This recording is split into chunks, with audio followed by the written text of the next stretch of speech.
Hello everyone, कैसे हैं आप लोग। मैं आपका होस्ट एडवोकेट सीपी शर्मा। आज हम शुरू करेंगे ट्रांसफ़र ऑफ प्रॉपर्टी एक्ट 1882 को।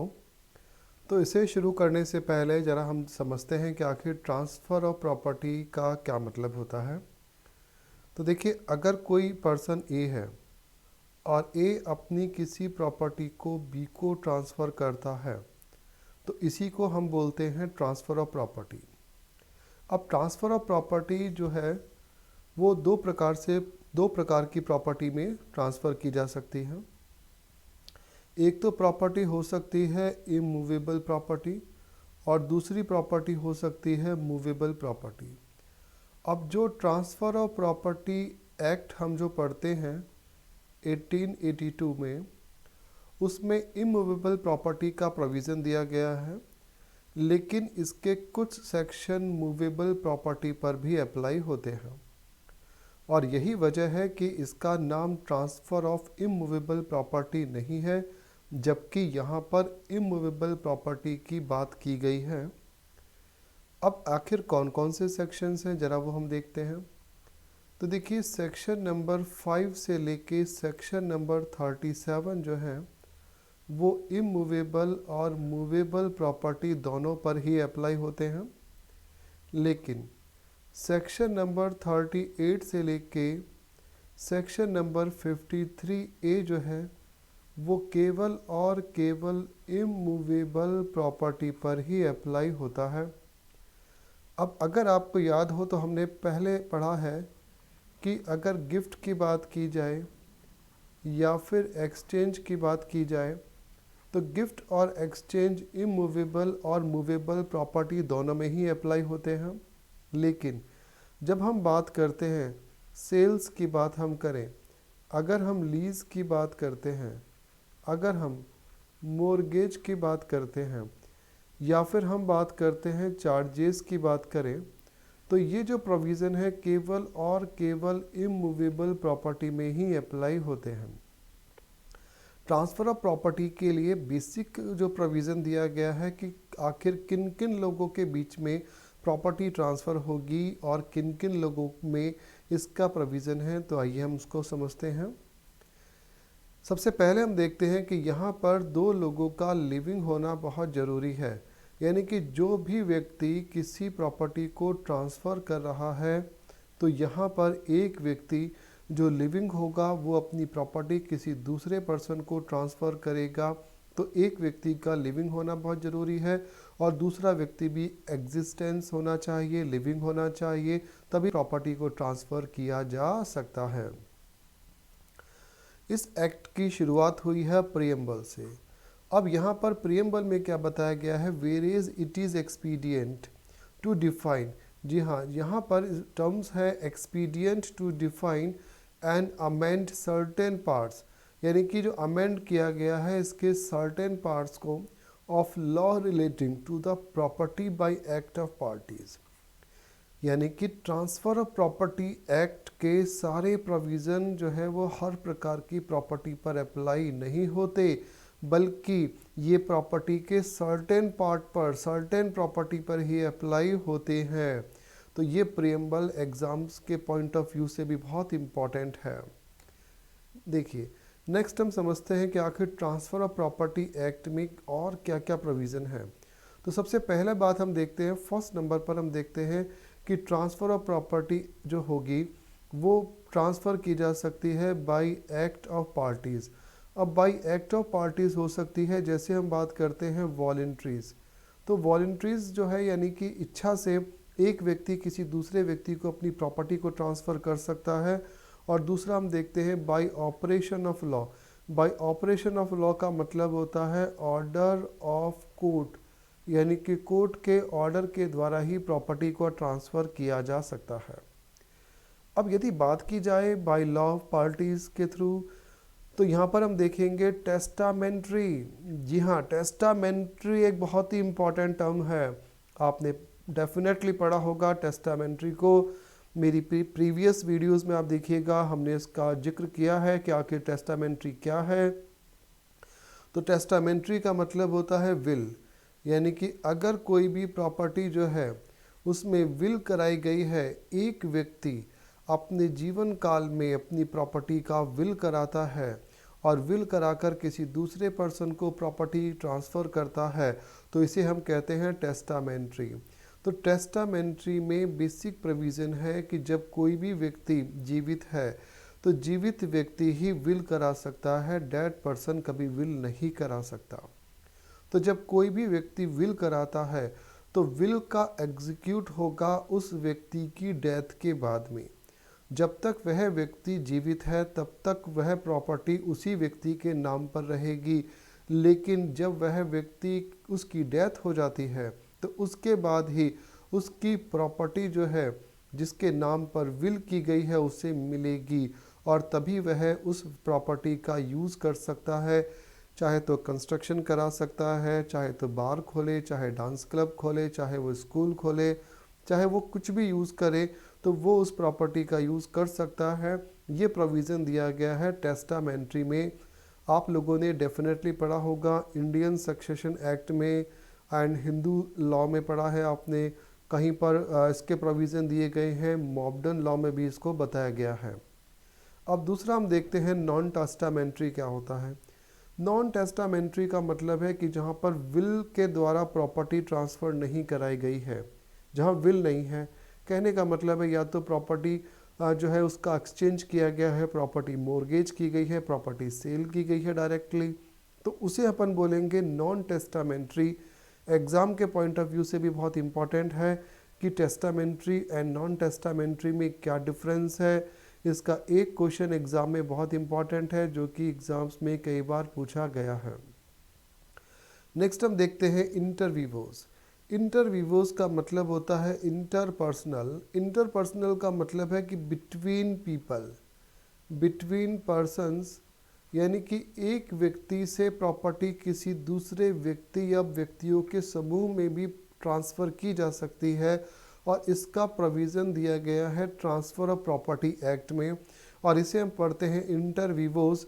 तो कई बार एग्ज़ाम में भी पूछा गया है कि आखिर इंटरवीवोस क्या टर्म है, तो आप याद रखिएगा इंटरवीवोस का मतलब है कि एक व्यक्ति से प्रॉपर्टी किसी दूसरे व्यक्ति या एक से ज़्यादा व्यक्तियों में भी ट्रांसफ़र की जा सकती है, इसे ही हम कहेंगे इंटरवीवोस। अब हम देखते हैं यहाँ पर आखिर इमूवेबल प्रॉपर्टी क्या होती है। तो देखिए इमूवेबल प्रॉपर्टी में हम लोग यहाँ पर देखेंगे कि इमूवेबल प्रॉपर्टी की कहीं पर भी डेफिनेशन यहाँ नहीं बताई गई है, यानी कि इमूवेबल प्रॉपर्टी को इस एक्ट में डिफ़ाइन नहीं किया गया है, लेकिन यहाँ पर सेक्शन नंबर 3 कहता है कि standing timber, growing crop and grass जो है वो इमूवेबल प्रॉपर्टी में नहीं शामिल होती। जी हाँ, standing timber, growing crops and grass का प्रोविज़न इमूवेबल प्रॉपर्टी में नहीं है। तो जैसे अगर आपको याद हो, हमने अपनी प्रीवियस वीडियोस में बात की थी कि सेल्स ऑफ गुड्स एक्ट 1930 में भी प्रोविज़न है। सेल्स ऑफ गुड्स एक्ट 1930 कहता है कि standing timber, growing crop and grass जो है वो इमूवेबल प्रॉपर्टी है, लेकिन यहाँ पर टीपी एक्ट में, ट्रांसफ़र ऑफ प्रॉपर्टी एक्ट में इन्हें इमूवेबल प्रॉपर्टी में शामिल नहीं किया गया है। ये बेसिक डिफरेंस है। अब नेक्स्ट हम देखते हैं एज पर रजिस्ट्रेशन एक्ट 1908 कहता है कि इमूवेबल प्रॉपर्टी में क्या क्या शामिल है, क्या क्या इंक्लूड है। लैंड एंड बिल्डिंग इंक्लूड है, हेरिडिटी अलाउंसेज इंक्लूड है, राइट टू फिशरीज इसमें इंक्लूड है, things attach to the earth इसमें इंक्लूड है। एग्ज़ाम के पॉइंट ऑफ व्यू से भी इम्पॉर्टेंट है ये, एग्ज़ाम में कई बार पूछ लिया जाता है कि आखिर कहाँ पर इमूवेबल प्रॉपर्टीज़ में क्या क्या इंक्लूड है, क्या इंक्लूड नहीं है। नेक्स्ट हम देखते हैं सेक्शन नंबर 5। सेक्शन नंबर 5 कहता है rules relating to transfer of property, कि क्या क्या रूल्स है जिसमें ट्रांसफ़र ऑफ प्रॉपर्टी का प्रोविज़न बताया गया है। तो देखिए हम यहाँ पर देखेंगे मीनिंग क्या है ट्रांसफ़र ऑफ प्रॉपर्टी का। ट्रांसफ़र ऑफ प्रॉपर्टी का यहाँ पे मीनिंग है कि a living person conveys property. जी हाँ, एक लिविंग पर्सन ही प्रॉपर्टी का ट्रांसफ़र कर सकता है, प्रॉपर्टी कन्वे कर सकता है। यानी कि अगर कोई भी डेड पर्सन है, किसी व्यक्ति की डेथ हो जाती है तो जो व्यक्ति नॉन लिविंग है, जो व्यक्ति की डेथ हो चुकी है, ऐसा व्यक्ति अपनी प्रॉपर्टी किसी दूसरे पर्सन को ट्रांसफ़र नहीं करा सकता। तो सबसे इम्पॉर्टेंट बात है कि कन्वे कराने के लिए, प्रॉपर्टी का कन्वे कराने के लिए किसी पर्सन का लिविंग होना बहुत ज़रूरी है। तो वो अपनी प्रेजेंस में, यानी कि जब तक वो जीवित है, अपने जीवन काल में प्रॉपर्टी का ट्रांसफ़र करा सकता है, या फिर जैसा अभी हमने पढ़ा था टेस्टामेंट्री केस में विल कराकर फ्यूचर में जो है अपनी किसी प्रॉपर्टी को एक व्यक्ति या एक से ज़्यादा लिविंग पर्सन्स को ट्रांसफ़र करा सकता है। तो ये बहुत ही इम्पॉर्टेंट डेफिनेशन है सेक्शन नंबर 5 में। अब यहाँ पर इस सेक्शन में बताया गया है कि आखिर लिविंग पर्सन कौन है। तो देखिए, लिविंग पर्सन एक कंपनी भी हो सकती है, लिविंग पर्सन एक एसोसिएशन भी हो सकता है, लिविंग पर्सन यहाँ पर एक से ज़्यादा लोग भी हो सकते हैं, और लिविंग पर्सन यहाँ पर इनकॉर्पोरेटेड भी हो सकता है, वेदर इनकॉर्पोरेटेड और नॉट, यानी कि चाहे कॉर्पोरेट है या इनकॉर्पोरेट है, वो भी इसमें इंक्लूड है लिविंग पर्सन में। सेक्शन नंबर 5 भी इम्पॉर्टेंट है एग्ज़ाम के लिए, और एग्ज़ाम में इसमें से काफ़ी क्वेश्चंस पूछ लिए जाते हैं। नेक्स्ट हम देखते हैं ट्रांसफरेबल प्रॉपर्टी। अब देखिए, ट्रांसफरेबल प्रॉपर्टी की हम बात करें तो ट्रांसफरेबल प्रॉपर्टी सेक्शन नंबर 6 में डिफ़ाइन की गई है, और इसमें बताया गया है कि कौन कौन सी प्रॉपर्टी ट्रांसफरेबल है। लेकिन जो डेफिनेशन इसमें दी गई है उसमें एक्सेप्शंस को इंक्लूड किया गया है जो कि ट्रांसफरेबल नहीं है। तो देखते हैं कि आखिर क्या क्या चीज़ें ट्रांसफरेबल नहीं हो सकती। सबसे फर्स्ट नंबर पर हम बात करते हैं the chance of an heir succeeding to an estate, यानी कि हेयर सक्सेसर जो है उसका राइट जो है वो ट्रांसफ़र नहीं किया जा सकता। अगर किसी को हेयर बना दिया गया है तो उसके राइट को ट्रांसफ़र नहीं कराया जा सकता। नेक्स्ट हम देखते हैं right of re entry for breach of a condition. देखिए, री एंट्री का यहाँ पे क्या मतलब है, जैसे कोई लीज एग्रीमेंट होता है। अब लीज एग्रीमेंट में दो लोग होते हैं, एक तो होता है लीज़र और एक होता है लीजी। तो लीज़र जो होता है वो तो है लीज़ कराने वाला व्यक्ति, और जिसको लीज़ पर प्रॉपर्टी दी गई है वो है लीजी। अब अगर कोई भी लीज़ होती है और मान लीजिए कि जो लीज़ में जो टर्म्स एंड कंडीशन है उसे लीजी ब्रीच कर देता है, उसे फुलफ़िल नहीं करता, तो उस कंडीशन में जो लीज़ एग्रीमेंट हुआ है तो सारे राइट जो है वापस किसके पास आ जाएंगे, लीज़र के पास में आ जाएंगे। तो लीज़र के पास में सारी प्रॉपर्टी वापस आ जाएगी। लेकिन अगर लीज़र चाहे अपने इस राइट को ट्रांसफ़र कराना तो अपने इस राइट को वो ट्रांसफ़र नहीं करा सकता। नेक्स्ट हम देखते हैं an easement can not be transfer. अब ईजमेंट से क्या मतलब है, ईजमेंट का मतलब है प्रॉपर्टी अगेंस्ट प्रॉपर्टी राइट। जैसे अगर आपका कोई पड़ोसी है और पड़ोसी अपना कोई भी कंस्ट्रक्शन कराता है, अब अगर उसके कंस्ट्रक्शन कराने से आपका एयर जो है वो रुक गया, या फिर आपका वे यानी कि रास्ते में प्रॉब्लम आ रही है, या किसी अदर तरीके से आपको परेशानी है, तो यहाँ पर आप जो है स्टे ऑर्डर लेके आ सकते हैं, और आपका राइट है कि आप जो है अपने ईजमेंट के अगेंस्ट जो है वो स्टे ऑर्डर लेके आ सकते हैं। लेकिन अपने इस राइट को आप ट्रांसफ़र नहीं करा सकते। नेक्स्ट हम देखते हैं right of religious office of merchant peace can not be transferred. जी हाँ, जो मर्चेंट हैं, जो प्रीस्ट हैं, तो उनके राइट को भी ट्रांसफ़र नहीं कराया जा सकता। नेक्स्ट हम देखते हैं इसमें right to future maintenance. Future maintenance के राइट को भी ट्रांसफ़र नहीं कराया जा सकता। जैसे अगर मान लीजिए किसी भी व्यक्ति को कोई मेंटेनेंस मिल रही है, तो मेंटेनेंस जैसे डिवोर्स के बाद में एक मेंटेनेंस मिलती है, हम लोगों ने पढ़ा सीआरपीसी के सेक्शन नंबर 125 में हम लोगों ने इसको पढ़ा है कि सीआरपीसी का सेक्शन नंबर 125 बात करता है, मेंटेनेंस की बात करता है। तो राइट टू फ्यूचर मेंटेनेंस, जो फ्यूचर मेंटेनेंस का जो राइट होता है वो उसी व्यक्ति को मिलेगा जिसको कोर्ट ने ऑर्डर किया है, जिसके लिए ऑर्डर किया है, लेकिन उस राइट को भी ट्रांसफ़र नहीं कराया जा सकता। नेक्स्ट हम बात करते हैं a mere right of sue can not be transfer. जो वो राइट है वो भी ट्रांसफ़र नहीं हो सकता। Public office nor the salary can not be transferred. अगर कोई भी गवर्नमेंट सर्वेंट चाहे तो वो अपनी सैलरी को या अपनी जॉब को ट्रांसफ़र नहीं करा सकता। या फिर हम बात करते हैं stipends allowed to military, navals, air force and civil pensioners. जी हाँ, जो पेंशनर्स हैं जिनको पेंशन मिलती है गवर्नमेंट से, वो अपने राइट को ट्रांसफ़र नहीं करा सकते, यानी कि जिसे पेंशन मिलनी है उसी को ही मिलेगी। अगर वो चाहे कि उसके किसी सन, डॉटर या किसी अदर पर्सन को वो पेंशन मिले तो ऐसा प्रोविज़न नहीं है, इस राइट का भी ट्रांसफ़र नहीं हो सकता। अब हम यहाँ बात करते हैं कि आखिर कौन कौन से लोग ऐसे होंगे जो ट्रांसफ़र ऑफ प्रॉपर्टी, जिनके जो एम्पावर्ड है, जिनको पावर है, जो प्रॉपर्टी को ट्रांसफ़र करा सकते हैं। तो देखिए ऐसे जो लोग होंगे, एक तो होगा competent to contract. Competent to contract का मतलब होता है कि ऐसे लोग, ऐसे पीपल जो कि कॉन्ट्रैक्ट कराने में कॉम्पिटेंट हों।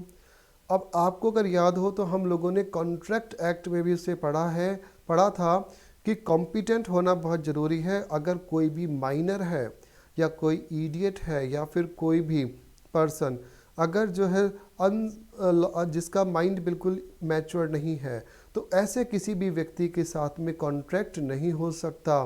कॉन्ट्रैक्ट होने के लिए कॉम्पिटेंट होना बहुत ज़रूरी है। तो प्रॉपर्टी ट्रांसफ़र जो है वो कराई जाएगी कि कोई भी पर्सन अगर कॉम्पिटेंट होगा तभी प्रॉपर्टी ट्रांसफ़र हो सकती है। अब देखिए इम्पॉर्टेंट बात यहाँ पर क्या है।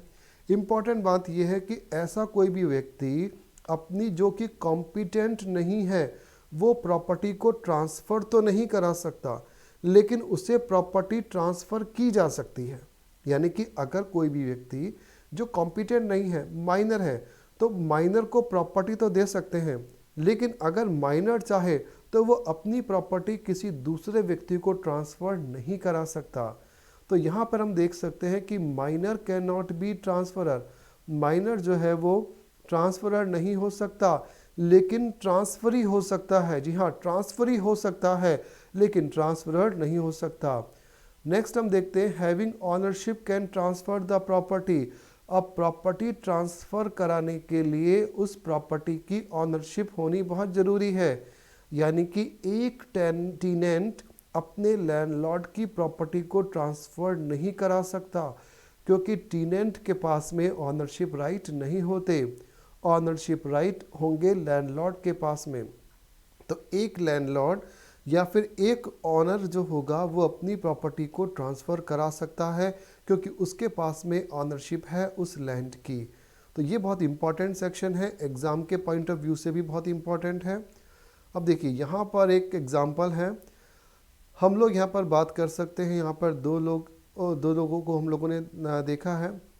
देखिए एक पर्सन जो है वो तो एक इडियट है। इडियट का मतलब हो गया कि हम यहाँ पे बात कर सकते हैं इमैच्योर्ड पर्सन की हम बात कर सकते हैं यहाँ पर कि कैसा पर्सन है, इमैच्योर पर्सन है, इडियट है, या फिर हम बोल सकते हैं कि उसका माइंड जो है वो मैच्योर नहीं है।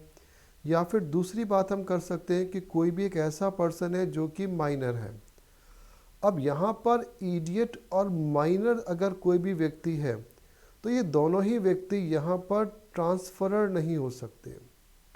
ये दोनों ही व्यक्ति यहाँ पर ट्रांसफरर नहीं हो सकते, बल्कि ये दोनों व्यक्ति यहाँ पर अगर हम बात करें तो ट्रांसफरी जो है वो हो सकते हैं। यानी कि इन दोनों को, चाहे कोई इडियट ही क्यों ना हो, चाहे कोई माइनर ही क्यों ना हो, उसे प्रॉपर्टी दी तो जा सकती है, लेकिन अगर वो चाहें तो अपनी किसी भी प्रॉपर्टी को ट्रांसफ़र नहीं करा सकते। नेक्स्ट हम देखते हैं सेक्शन नंबर 13। सेक्शन नंबर 13 कहता है transfer for benefit of unborn person. जी हाँ, अब अगर कोई भी व्यक्ति अनबॉर्न है, अब अनबॉर्न पर्सन को क्या प्रॉपर्टी ट्रांसफ़र की जा सकती है? इसका प्रोविज़न दिया गया है सेक्शन नंबर 13 में, और इसमें एक कंडीशन बताई गई है। कंडीशन ये है कि it should be proceeded by a life state in favour of living person. जी हाँ, अगर एक पर्सन जो लिविंग है वो अपनी प्रॉपर्टी किसी ऐसे पर्सन को ट्रांसफ़र कराना चाहता है जो कि अनबॉर्न है, यानी कि उसका बॉर्न ही नहीं हुआ, अब देखिए यहाँ पर कोई गारंटी नहीं है कि बच्चा पैदा हो सकता है बच्चा पैदा नहीं हो, और हो सकता है कि बच्चा अगर पैदा हो रहा है तो वो जो है किस अपने माइंड के अकॉर्डिंग हो या कैसा भी हो सकता है। लेकिन अब अगर हम बात करते हैं कि कोई भी अनबॉर्न पर्सन है, तो अनबॉर्न पर्सन की कंडीशन में यहाँ पर it should comprise the whole of the remaining interest of the transferor so that there can be no future interest in favor of others। यानी कि जब प्रॉपर्टी का ट्रांसफ़र कराया जाएगा किसी अनबॉर्न पर्सन के लिए, तो सारे के सारे राइट जो होंगे वो रिजर्व होंगे ट्रांसफरर के पास में। तो ट्रांसफरर यहाँ पर क्या करेगा, ट्रांसफरर यहाँ पर सबसे पहले तो क्या होगा कि अनबॉर्न पर्सन को डायरेक्ट प्रॉपर्टी ट्रांसफ़र नहीं करा सकता, बल्कि यहाँ पर उसे पहले प्रॉपर्टी जो होगी वो किसी लिविंग पर्सन को ट्रांसफ़र करनी होगी, और वो living person as a trustee उस प्रॉपर्टी को होल्ड करेंगे। और उसके बाद जब वो अनबॉर्न पर्सन बॉर्न हो जाएगा, इस अर्थ पर आ जाएगा, उसका एग्जिस्टेंस हो जाएगा, तो वो प्रॉपर्टी उस व्यक्ति को, उस बॉर्न पर्सन को मिल जाएगी। लेकिन जब वो बॉर्न पर्सन मैच्योर होता है, यानी कि जब वो 18 इयर्स का हो जाता है, तो वो अपनी इस प्रॉपर्टी का यूटिलाइज तो कर सकता है। यानी कि जब वो माइनर नहीं रहेगा तब उसके बाद में आफ्टर 18 इयर्स के बाद में वो अपनी प्रॉपर्टी का यूटिलाइज तो कर सकता है, लेकिन इस प्रॉपर्टी को वो ट्रांसफ़र नहीं कर सकता। तो no further interest in favour of others, तो वो प्रॉपर्टी अदर्स के फेवर में नहीं होगी। तो ये बहुत इंपॉर्टेंट सेक्शन है, सेक्शन नंबर 13। अब देखिए इसके लिए हम लोगों ने एक बहुत इम्पॉर्टेंट एक एग्जाम्पल लिया है। मान लेते हैं कि यहाँ पर हरिवंश राय बच्चन, जी हाँ, हरिवंश राय बच्चन जो इस घर के मुखिया हैं, वो अपनी किसी प्रॉपर्टी को, जी हाँ ये एक प्रॉपर्टी है, अपनी किसी प्रॉपर्टी को अपने ग्रैंड सन या ग्रैंड डॉटर जो भी होगी उसको जो है वो देना चाहते हैं। अब लेकिन यहाँ पर ये जो ग्रैंड सन है या ग्रैंड डॉटर जो भी है वो यहाँ पर मान लेते हैं अनबॉर्न है। अब इस सिचुएशन में क्या होगा, इस सिचुएशन में हरिवंश राय बच्चन अपनी उस प्रॉपर्टी को सबसे पहले तो देंगे अमिताभ बच्चन को, और उसके बाद में ये प्रॉपर्टी जो है वो दी जाएगी किसको, अभिषेक बच्चन को। अब यहाँ पर अमिताभ बच्चन और अभिषेक बच्चन दोनों ही लिविंग हैं, और दोनों भी हरिवंश राय बच्चन जो है उसके समय हैं, यानी कि दोनों ही जीवित हैं, तीनों लोग जीवित हैं। लेकिन हरिवंश राय बच्चन को ऐसा लगता है कि जब अभिषेक बच्चन, जी हाँ, जब मेरे ग्रैंड सन के बच्चा होगा तो मुझे नहीं पता कि मैं जीवित रहूं या ना रहूं, तो वो अपनी प्रॉपर्टी अपने ग्रैंड सन के अगर बच्चे को देना चाहते हैं जो कि अनबॉर्न है, तो उस कंडीशन में क्या होगा, उस कंडीशन में हरिवंश राय बच्चन सबसे पहले अपनी प्रॉपर्टी जो है वो ट्रांसफ़र करेंगे किसे, अमिताभ बच्चन को और अभिषेक बच्चन को, और यहाँ पर ये दोनों होंगे ट्रस्टी। जी हाँ, ये दोनों यहाँ पर होंगे ट्रस्टी, और ये इस प्रॉपर्टी को होल्ड करेंगे एज ए ट्रस्टी। और ये जब ट्रस्टी हैं तो ट्रस्टी जो होगा वो प्रॉपर्टी का यूटिलाइज नहीं कर सकता, बल्कि वो उस प्रॉपर्टी की केयर करेगा एज ए केयर टेकर। और जब यहाँ पर अभिषेक बच्चन के अनबॉर्न जो अभी पर्सन है वो बॉर्न हो जाएगा, तो जब ये पर्सन बॉर्न हो जाएगा तो ये प्रॉपर्टी जो है वो प्रॉपर्टी जो है वो उस अनबॉर्न पर्सन जो बॉर्न हो चुका है उसे मिल जाएगी, उसके नाम पर ट्रांसफ़र हो जाएगी। तो ये बहुत ही इम्पॉर्टेंट सेक्शन है यहाँ पर कि इसमें एक लिविंग पर्सन अनबॉर्न पर्सन को प्रॉपर्टी ट्रांसफ़र करा सकता है, लेकिन उस अनबॉर्न पर्सन को डायरेक्ट प्रॉपर्टी ट्रांसफ़र नहीं कराई जाएगी, बल्कि यहाँ पर अनबॉर्न पर्सन और लिविंग पर्सन के बीच में कुछ और लिविंग पर्सन होंगे जो एज ए ट्रस्टी उस प्रॉपर्टी को होल्ड करेंगे जब तक वह अनबॉर्न पर्सन बॉर्न नहीं हो जाता तब तक। अब देखिए यहाँ पर जो है अब अनबॉर्न पर्सन जो है वो अभिषेक बच्चन की डॉटर है जो अब बॉन्ड हो चुकी है। तो जब ये बॉन्ड हो गई है तो ये प्रॉपर्टी इस बॉन्ड पर्सन को मिल जाएगी। अब ये जो बॉन्ड पर्सन जब तक माइनर है तब तक वह इस प्रॉपर्टी का यूज़ नहीं कर सकती, लेकिन जब ये माइनर नहीं होगी यानी कि जब ये 18 ईयर्स की हो जाएगी तो उसके बाद में ये अपनी इस प्रॉपर्टी का यूटिलाइज़ कर सकती है, इस प्रॉपर्टी का कैसे भी यूज़ कर सकती है। लेकिन अगर ये चाहे तो अपनी इस प्रॉपर्टी को कहीं और ट्रांसफ़र नहीं करा सकती, किसी अदर पर्सन को प्रॉपर्टी ट्रांसफ़र अब नहीं होगी। नेक्स्ट हम देखते हैं what is the doctrine of election. देखिए इलेक्शन का जितने भी डॉक्ट्राइन है बहुत इंपॉर्टेंट है, आप इसको याद कर लीजिएगा, नोट कर लीजिएगा। एग्ज़ाम के पॉइंट ऑफ व्यू से भी बहुत इंपॉर्टेंट है डॉक्ट्राइन्स। अब यहाँ पर हम बात करते हैं doctrine of election. Doctrine of election का मतलब है कि जब ट्रांसफ़रर अपनी किसी प्रॉपर्टी को किसी भी पर्सन को ट्रांसफ़र करता है तो यहाँ पर ट्रांसफरी जो होगा उसके ऊपर एक बर्डन हो जाता है। देखिए हम यहाँ पे बात करते हैं बर्डन ऑफ अटैच, तो उसके ऊपर एक बर्डन हो जाएगा कि या तो वो उस प्रॉपर्टी को एक्सेप्ट करे या फिर वो उस प्रॉपर्टी को रिजेक्ट करे। तो उस प्रॉपर्टी को इलेक्शन करने का जो राइट होगा उसका इलेक्शन करने का राइट ही कहलाएगा डॉक्ट्राइन ऑफ इलेक्शन। तो देखिए यहाँ पर हम एक केस स्टडी करते हैं डॉक्ट्राइन ऑफ इलेक्शन में। मान लीजिए सुशांत सिंह राजपूत। अब सुशांत सिंह राजपूत जो है वो अपनी किसी प्रॉपर्टी को रिया चक्रवर्ती को देना चाहते हैं। अब रिया चक्रवर्ती कौन है तो आप सभी जानते हैं। तो सुशांत सिंह राजपूत ने क्या किया, अपनी किसी भी प्रॉपर्टी को ट्रांसफ़र किया। तो जब वो प्रॉपर्टी को ट्रांसफ़र कर रहे हैं रिया चक्रवर्ती को, तो यहाँ पर रिया चक्रवर्ती जो है वो क्या है, रिया चक्रवर्ती जो है वो यहाँ पर ट्रांसफरी है।